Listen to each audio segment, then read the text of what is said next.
تكمله اللي بدأنا فيه من الحلقه اللي فاتت بشرح اعدادات الكاميرا اللي شرحنا فيها الايزو والشاتر سبيد وفتحه العدسه. النهارده ان شاء الله هنتكلم يعني ايه فوكس ويعني ايه ريزوليوشن ويعني ايه اسبكت ريشيو والعلاقه بينهم، وكمان هنتكلم عن الفريم ريت وعن البيت ريت واخيرا الوايت بالانس. انتوا تحسون حاجات كتير بس دول فعلا ابسط من اللي فاتوا وبدون رغي كتير. يلا نخش على الشرح.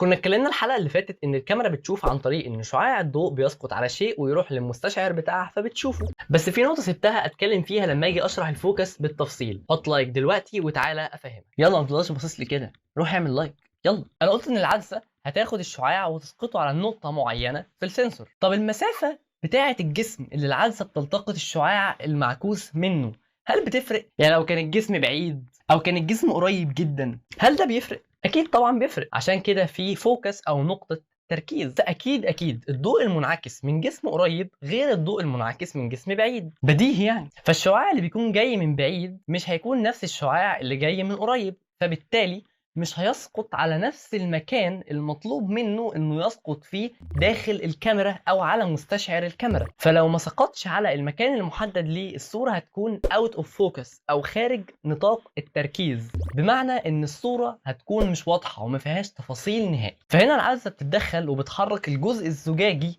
الخارجي منها لقدام ولورا لحد لما تظبط الفوكس في النقطة المظبوطة بتاعته. فلو انت بتلبس نظارة نظر فبالنسبة لك النظارة هي الجزء الخارجي بتاع العدسة اللي بتظبط لك انت الفوكس، لان لو انت عندك مشكلة اذا كانت طول نظر او قصر نظر فاللي بيحصل ان القرنية بتوجه الضوء بشكل خاطئ على الشبكية او مستشعر عينيك، فبالتالي بنحتاج عدسة تبقى قدام العين تصحح اتجاه الضوء. ده بشرح بالتفصيل ان في اول فيديو على القناة اللي هتلاقيه في الاي او في الديسكريبشن كنت قلت اني عايز اعلم اللي ما يعرفش حتى ازاي يدوس على زرار التصوير في الموبايل، مش حتى كاميرا، ازاي يبقى صانع محتوى ومحترف كمان ان شاء الله. فعشان تبقى جامد ومختلف تعمل لايك وسبسكرايب دلوقتي طبعا. لا بجد، عشان تبقى جامد ومختلف لازم تعرف المعلومه من جذورها، مش مجرد حرفه ايديك بتمارسها. وتاني حاجه وهي مرتبطه بالعدسه نفسها هي الفوكال لينس او البعد البؤري للعدسه. الفوكال لينس هو الرقم اللي بتلاقيه مكتوب على عدسات الكاميرات زي ال 50 مللي او 18 55 او 15 35 او 18 35. كل الارقام ديت هي البعد البؤري للعدسات. الفوكال لينس هو بيمثل الزوم بتاع الكاميرات، بس انا بشرحه لك لان الزوم بتاع الكاميرات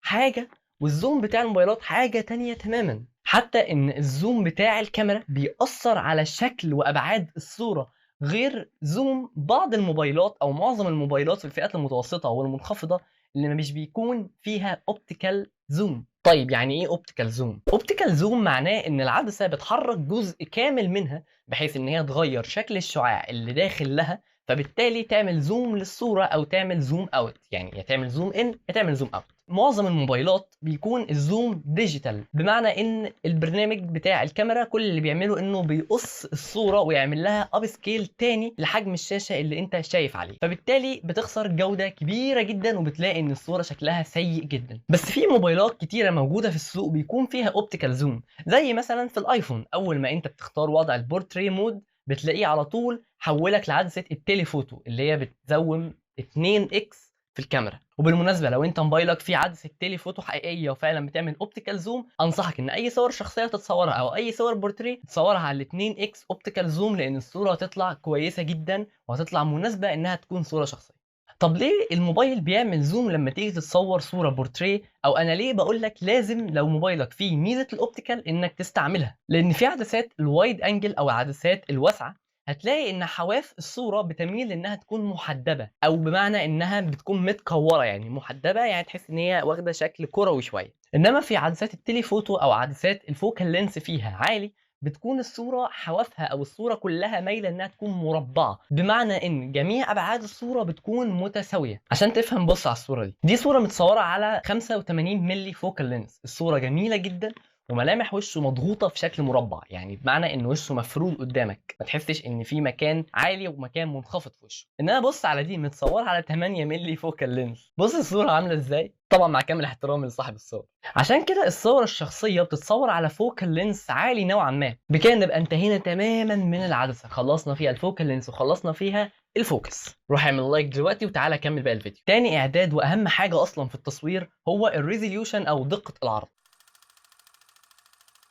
هسألك سؤال، هي الصورة الديجيتال بتتعرض ازاي على الشاشات؟ يعني بتتكون من ايه او بتتعرض ازاي؟ بص، الشاشه عشان تعرض لك الصوره فهي بتتكون من حاجه اسمها بيكسلز. طب يعني ايه بيكسلز؟ البيكسلز دي بتكون عباره عن مربعات صغيره جدا، وكل مربع فيهم بيكون فيه 3 الوان اساسيين، وهم الاحمر والاخضر والازرق، الار جي بي، ريد جرين بلو. وال3 الوان دول اللي بتكون منهم كل الالوان اللي في الطبيعه. كل بيكسل من دول بينور بلون معين، لون واحد بس. يعني مثلا لو البيكسل منور بنفسجي فده ناتج عن اللون الازرق واللون الاحمر مع بعض بيتخلطوا بنسب معينه كشده اضاءه لكل لون منهم، وبيطلع لنا اللون البنفسجي. قيس الكلام ده على كل الالوان. طيب ايه بقى هو الريزوليوشن؟ الريزوليوشن هو عباره عن حجم الصوره المتكونه من البكسلات الصغيره دي. يعني لما اقول لك ريزوليوشن 1920 في 1080، ده معناه ان الضلع الافقي او الضلع اللي بالعرض بتاع الصوره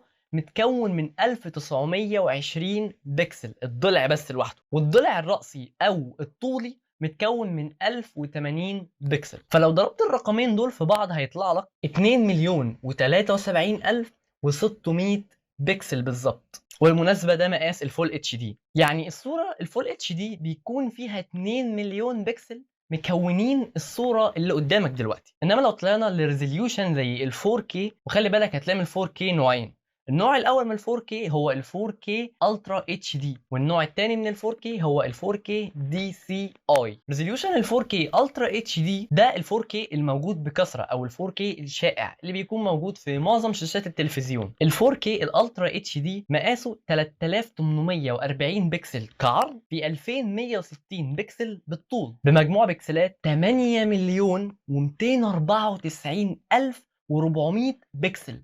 انت متخيل احنا نطينا قد ايه؟ من 2 مليون بكسل ل 8 مليون بكسل. انما مقاس ال 4K الدي سي اي هو 4096 عرض في 2160 طول. وده كده معناه ان ال 4K دي سي اي هو مقاس ال 4K الترا اتش دي، لكن الفرق ما بينهم ان ال دي سي اي اعرض وبيكون بمجموع بكسلات 8,847,600 بكسل. الفكره من عرض بكسلات اكتر في الصوره اني اقدر احط فيها تفاصيل اكتر بكتير، ده لان عدد البكسلات المكونه للصوره زاد. زي ما فول اتش دي كان 2 مليون، و4K الترا اتش دي كان 8 مليون، وال4K دي سي اي 8,800,000 بكسل. حقكم عليا صدقتكم بالارقام دي كلها. طب ازاي الريزوليوشن بيأثر على جودة الصورة مع ان الريزوليوشن هو مقاس الصورة؟ بمعنى ان لو انا قللت الريزوليوشن على اليوتيوب المفروض الصورة تصغر. لا، هنا بقى مختلف، لان عرض الفيديوهات على منصات العرض بتثبت حاجة اسمها الاسبكت ريشيو. والاسبكت ريشيو ده هو نسبة عرض الشاشة للطول. يعني مثلا المقاس اللي انت تتفرج عليه دلوقتي ده هو عبارة عن 16 ايه الخنزرة دي. يعني مثلا الفيديو اللي انت تتفرج عليه ده هو مقاس 16 في 9، 16 للعرض و9 للطول. عشان تفهم يعني ايه نسبة العرض للطول، هات مثلا ريزوليوشن زي ال 1080 بي او الفول اتش دي اللي هو بيكون عرضه 1920 في طوله 1080. بالنسبة للعرض ال 1920 هو ال 16، وطوله ال 1080 هو ال 9. لو قسمت 16 على 1920 هيطلع لك 120 بكسل، ولو قسمت 1080 على 9 برضه هيطلع لك 120 بكسل. طب لو قلنا ريزوليوشن الاتش دي اللي هو 1280 في 720، 1280 عرض 720 طول، فبالتالي هنقسم 1280 على 16 هيطلع لنا 80، و720 على 9 برضه هيطلع لنا 80. اللي نفهمه من الكلام ده ان مقاس الصورة هيفضل ثابت، لكن عدد البكسلات اللي بيتوزع على طول وعرض الصورة هيكون اقل، لكن البكسلات دي هتكبر حجمها بالاب سكيل، وده طبعا هيخسر الصوره جوده كتيره جدا. وفي مقاس تاني في الاسبكت هو 1 في 1، وده بيكون صوره مربعه، ومعظم التلفزيونات القديمه كانت بهذا الشكل. يعني الصوره تبقى الريزوليوشن بتاعها مثلا 1080 في 1080 او 500 في 500 او 2160 في 2160، شكل مربع. زي ما قلنا المقاس ثابت لكن الجوده بتتغير. يعني لو انت بتتفرج عليه دلوقتي من موبايلك وتتفرج على اعلى جوده للفيديو فالفيديو هيكون شارب جدا وحلو، لكن لو خدت نفس الفيديو ده وشغلته باعلى جوده على شاشه كمبيوتر او شاشه تلفزيون هتلاقي ان الصوره بدات تخسر كتير جدا من تفاصيلها، لان طبعا انت كبرت الصوره على شاشه اكبر، فبالتالي انت عملت لها اب سكيل، فده معناه ان عدد البكسلات انت كبرت حجمها عشان تكفي مقاس الشاشه الاكبر. لو لسه مكمل لحد دلوقتي انت رجوله، حط لايك وتعال نكمل ونخش في الفريم ريت. تالت حاجه هو الفريم ريت او معدل الفريمات.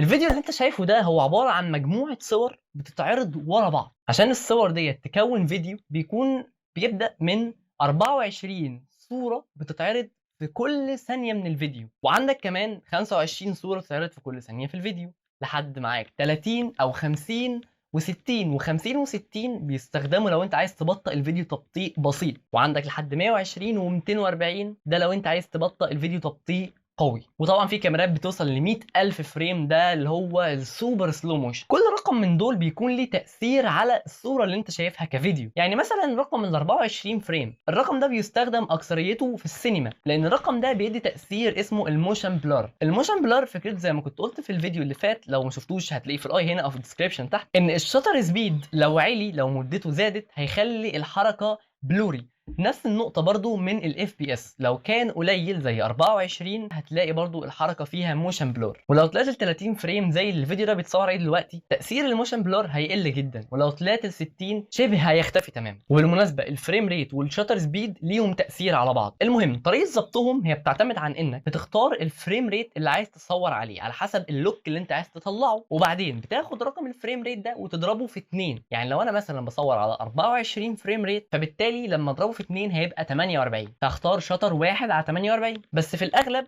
او بنسبه كبيره جدا جدا جدا مش هتلاقي اصلا شطر واحد على 48، فتختار الاقرب ليه وهو 1 على 50. ونفس الكلام لو كان الاف بي اس او الفريم ريت 30، فانت هتختار 1 على 60، الضعف على طول. رابع اعداد في الكاميرا وهو البيت ريت.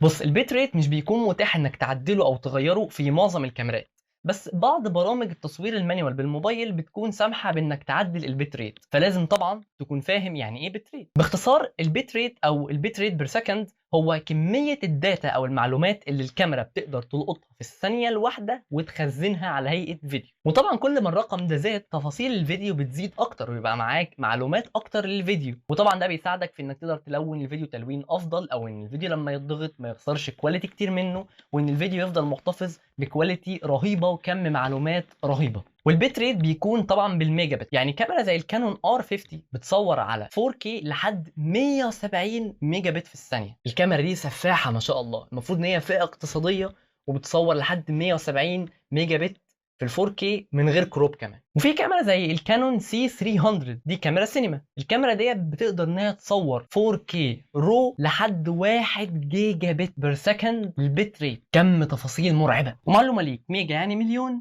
وجيجا يعني مليار. يعني ال R50 بتصور 170 مليون بت في الثانيه، والسي 300 بتصور 1 مليار بت في الثانيه الواحده. خامسا واخيرا وهو الوايت بالانس. الوايت بالانس هو توازن اللون الابيض. ازاي برضو؟ بص، الوايت بالانس تقدر تعتبره درجه حراره الصوره ومقياسه كلفن. بيبدا في معظم الكاميرات والموبايلات كمان من 2500 ومعاك لحد 6500 و8000 كلفن كمان. وكل ما الرقم قل، يعني 2000 كلفن او 3000 كلفن، الصوره بتميل للدفء، زي الاضاءه اللي ورايا دي 3000 كلفن. وكل ما الرقم يزيد يميل للبروده اكتر، زي الاضاءه اللي قدامي دي 5600 كلفن وهي اللي منوره وشي حاليا. وطبعا بتظبط الوايت بالانس حسب الكاميرا ودرجه الكلفن اللي موجوده في الاضاءه بتاعتك، وده لسه هنشرحه في الحلقات الجايه ان شاء الله. وهنشرح ازاي نطبق كل اللي اتعلمناه في الحلقه دي وفي الحلقه اللي فاتت على تطبيق اوبن كاميرا في الحلقه الجايه ان شاء الله. فلو لسه ما شفتش الحلقه اللي فاتت تقدر تشوفها من هنا. ما تنساش تعمل لايك وسبسكرايب. سلام.